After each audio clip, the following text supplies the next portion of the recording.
दोस्तों, हमारे हिंदू परंपरा में शिवरात्रि का बहुत महत्व है और ये पर्व सावन मास के कृष्ण पक्ष की चतुर्दशी को मनाया जाता है।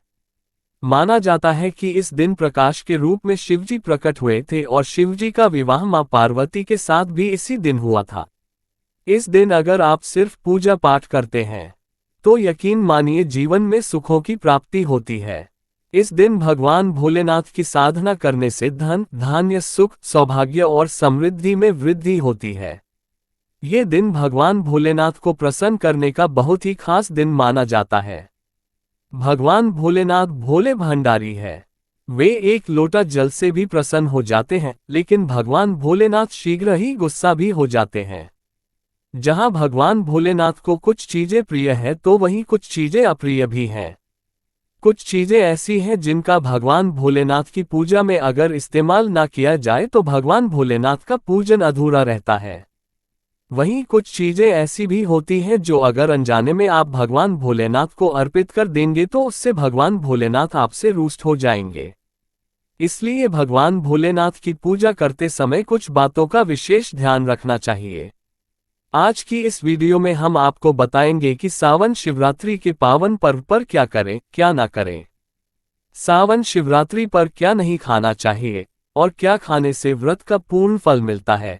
कौन सी ऐसी वस्तुएं हैं जो भगवान भोलेनाथ को अति प्रिय है और कौन सी ऐसी वस्तुएं हैं जो भगवान भोलेनाथ को बिल्कुल भी प्रिय नहीं है। कौन सी वस्तुएं हैं जो भगवान भोलेनाथ को भूल से भी अर्पित नहीं करनी चाहिए। लेकिन दोस्तों, उससे पहले आपसे रिक्वेस्ट करते हैं कि वीडियो को लाइक जरूर करिएगा, दोस्तों को शेयर कर दीजिएगा और अगर आपने अभी तक चैनल को सब्सक्राइब नहीं किया है तो चैनल को सब्सक्राइब करके बेल आइकॉन जरूर दबाइएगा। तो आइए सबसे पहले जानते हैं कि सावन शिवरात्रि के पावन पर्व पर क्या करना चाहिए जिससे भगवान भोलेनाथ और मां पार्वती का आशीर्वाद प्राप्त हो। दोस्तों, सावन शिवरात्रि के दिन भगवान भोलेनाथ की पूजा सफेद या लाल रंग के वस्त्र धारण करके ही करें। सफेद और लाल रंग के वस्त्र धारण कर भगवान भोलेनाथ का पूजन करना बहुत ही शुभ माना जाता है। यदि संभव हो तो इस दिन पूजा में बिना सिले वस्त्र पहने। सावन शिवरात्रि के पावन पर्व पर भगवान भोलेनाथ की शिवलिंग का पूजन अवश्य ही करें। शास्त्रों के अनुसार सावन शिवरात्रि के दिन ही भगवान भोलेनाथ शिवलिंग के रूप में प्रकट हुए थे।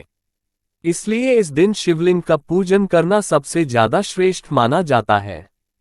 शिवलिंग का पूजन करने से भगवान भोलेनाथ और मां पार्वती की असीम कृपा प्राप्त होती है।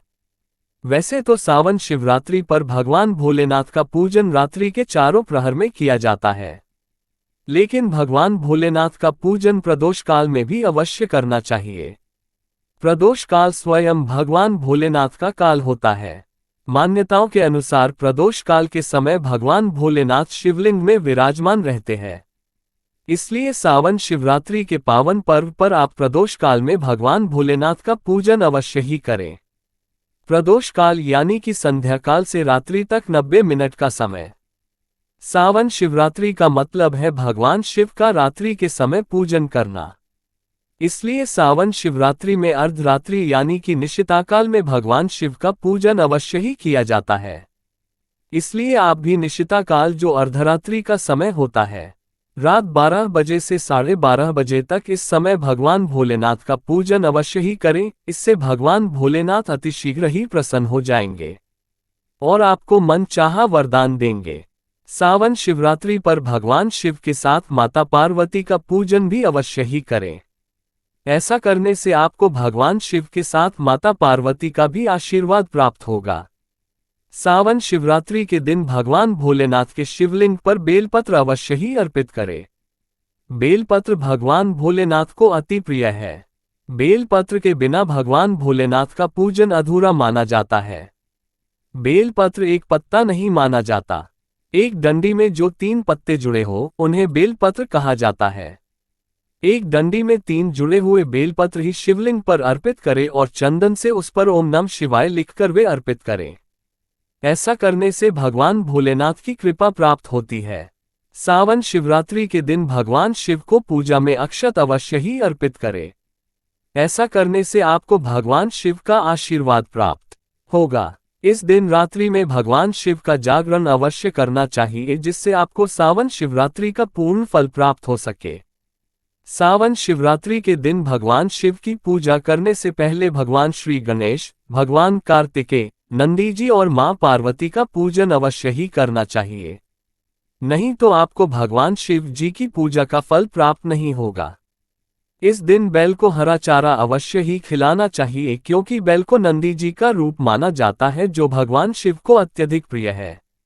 दोस्तों, सावन शिवरात्रि पर इन कार्यों को करने से भगवान भोलेनाथ की कृपा प्राप्त होती है। दोस्तों, क्या करें? इसके अलावा शास्त्रों में ये भी वर्णित किया गया है कि सावन शिवरात्रि के दिन क्या नहीं करना चाहिए, जिससे भोलेनाथ आपसे रूठ ना हो। तो आइए दोस्तों, भगवान भोलेनाथ और मां पार्वती की कृपा प्राप्त करने के लिए अब जानते हैं कि सावन शिवरात्रि के पावन पर्व पर क्या नहीं करना चाहिए। सावन शिवरात्रि के दिन देर तक ना सोए, सुबह सूर्योदय से पहले उठकर स्नान कर लें। ऐसा करना आपके लिए काफी शुभ रहेगा। इस दिन भूलकर भी काले रंग के वस्त्र धारण ना करें, क्योंकि काले रंग के वस्त्र धारण करना इस दिन अशुभ माना जाता है।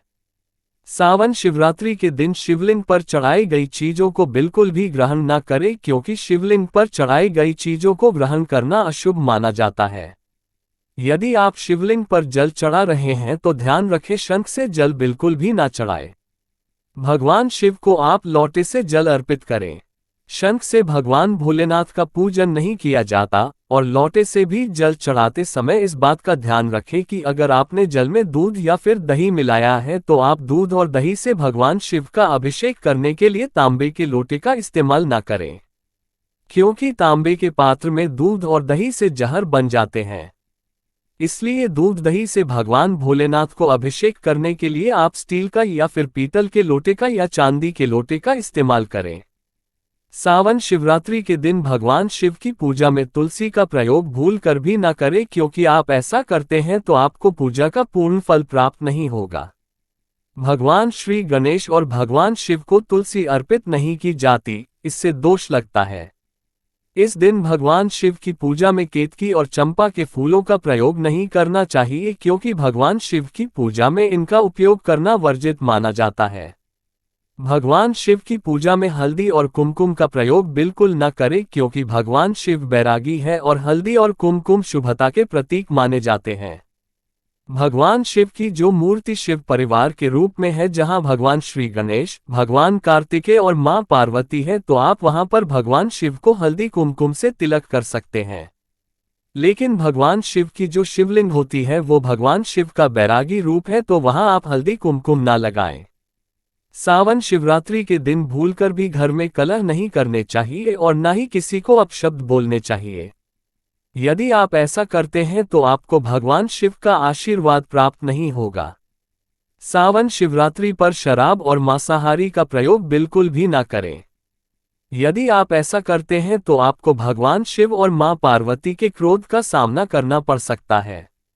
आपको इस दिन किसी भी पशु या पक्षी को सताना नहीं चाहिए, न ही उन्हें मारना चाहिए, नहीं तो आपके सभी पुण्य फल नष्ट हो जाएंगे। सावन शिवरात्रि के दिन महिलाओं और कन्याओं को शिवलिंग का स्पर्श नहीं करना चाहिए। आप दूध, दही या जल से शिवलिंग का अभिषेक कर सकते हैं।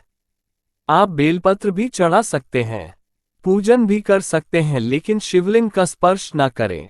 शिवलिंग की सदैव आदि परिक्रमा की जाती है, इस बात का विशेष ध्यान रखें। दोस्तों, सावन शिवरात्रि के पावन पर्व पर भगवान भोलेनाथ और मां पार्वती की कृपा प्राप्त करने के लिए इन सभी बातों का विशेष ध्यान रखें, जिससे आपको पूजा का पूर्ण फल प्राप्त हो और भगवान शिव और मां पार्वती की आपको कृपा मिल सके।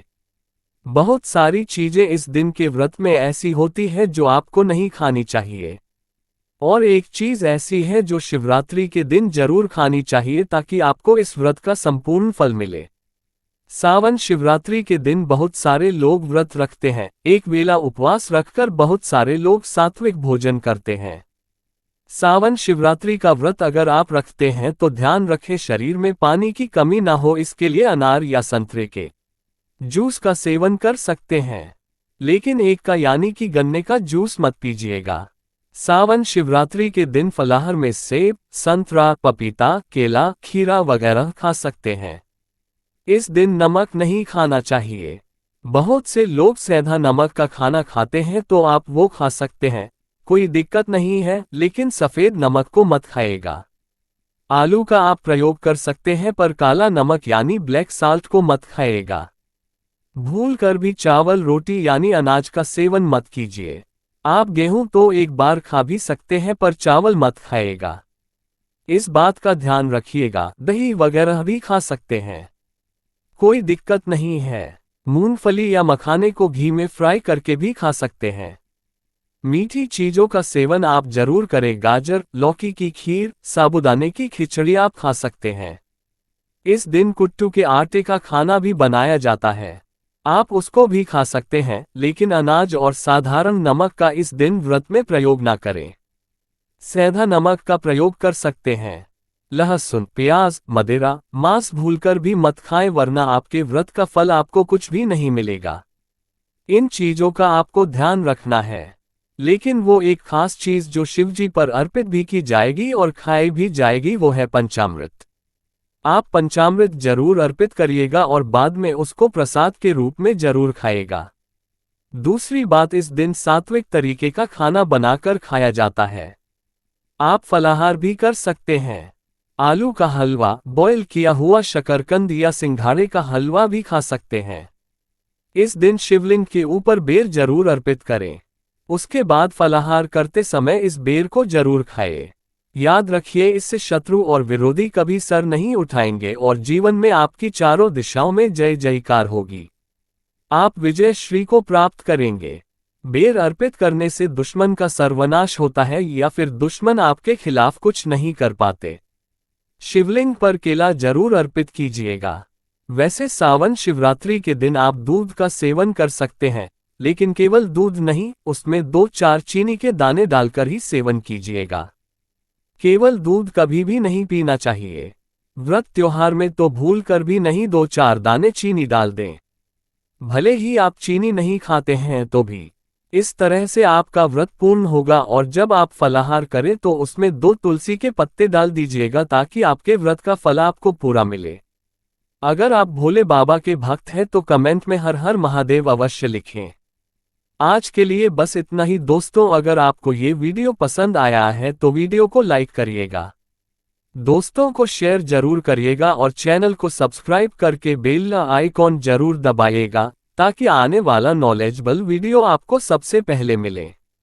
दोस्तों मिलते हैं अगले वीडियो में, तब तक के लिए good bye and thanks for watching my video.